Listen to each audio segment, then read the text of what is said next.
This is Drew Spence from the Dynamic Universe and Digital Art Live. We recently completed the 8-week course, Advanced Comic Creation.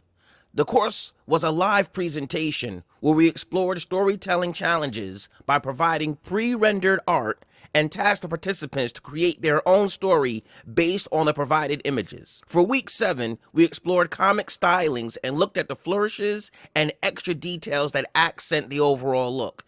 This is not about the style of art, but instead about the artistic style. What follows next is part of the live class, and it features image comic artist and writer Ed LaRoche and his current series, The Warning. Picked out what we haven't really spent a lot of time is looking at the quote-unquote style of our works. So what we did was we spoke to Ed LaRoche, who does a book for Image Comics. So we spoke to Ed and we asked for Ed for a little bit of help with our class.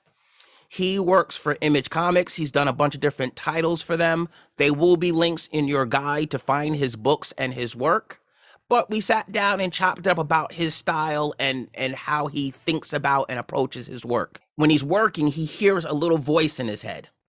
And that little voice in his head can sometimes grow loud, and he sometimes only hears as a small voice, and he has to listen close. We talked about that with instincts, right? As an artist, you get these little things that something tells you, my art isn't good enough, which is the note that tells you to work harder, to rededicate yourself, to get back in it, right? You hear that, what are the other little voices? Maybe the intro is too long. The little voice says, maybe the intro is too long. It means it probably is.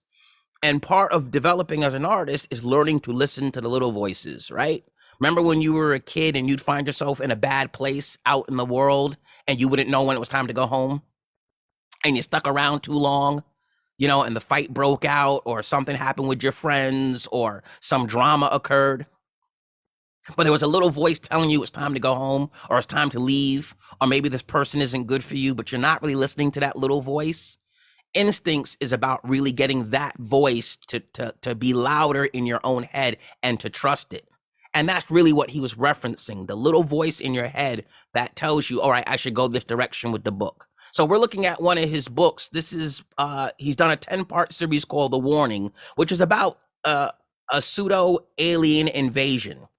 And one of the things we talked about was the amount of work he did researching the book, where a lot of the reviews talk about how great the military dialogue is and the feel of it is very natural. So one of the things I asked him was, how much research do you do? And he said that he actually spent a good amount of time just researching military stuff. So stylistically, we're looking at this already. Right out the gate, you're seeing this badge. That's what I meant by some of the flourishes that come with having a style, where this is a military book, primarily with service type characters. So the whole book has a military feel, a very sparse, look at this, like this is book number 9. And it's just a very sparse and military feeling. Like this feels like a booklet almost. But he's picked a certain style for the series. You see the black on pages. I asked him about why he chose the black backdrop.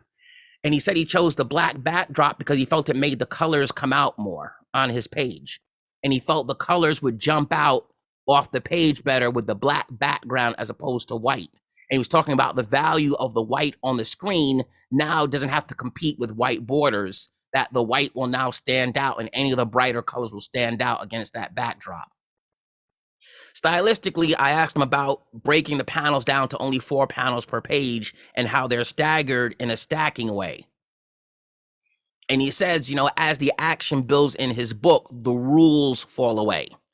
And the original dense layout he had, he subtracted that for the ending of the book, action. And he felt that it would just really, each one would be a big punch. Each panel is now trying to hit you in the face. It's not you reading a book anymore. It's you getting a succession of panels.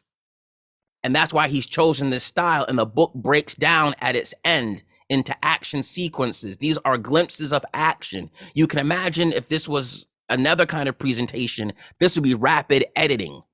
A quick cut, a quick cut, a quick cut. Your eye is moving very fast through his book. And that was done deliberately so that you're not scanning a page, but you're popping through it quickly. And the series started out very slow and then ramped up at the end, where he just turned up the energy, turned up the action, and delivered. Which I asked him about that, and that's where he got into the voice. That he was saying, like, the book started off slow, he's building characters over time. The dilemma is these are brand new characters, and it's gonna take time to develop them. You can't just dive in and have us care about your main character. So he slowly built them over time. But once he felt that he had his characters fully solidified, now he can just dive in with action and you're there living it with them. Again, more military style, military flow.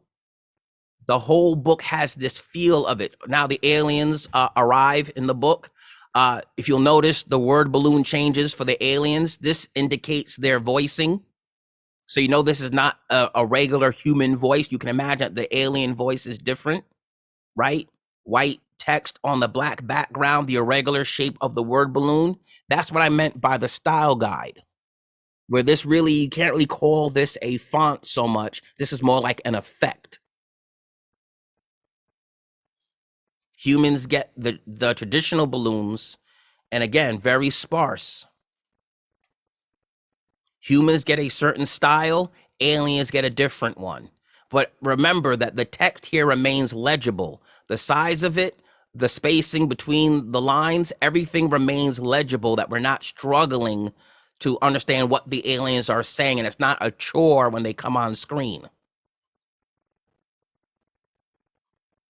Big action sequence. I'm giving at the end of his book. Let's not show too much more. He'll probably be like, you showed my whole book in your class? I know, Ed. Sorry. But, you know, this is what we've got. Very nice stuff. Ed LaRoche.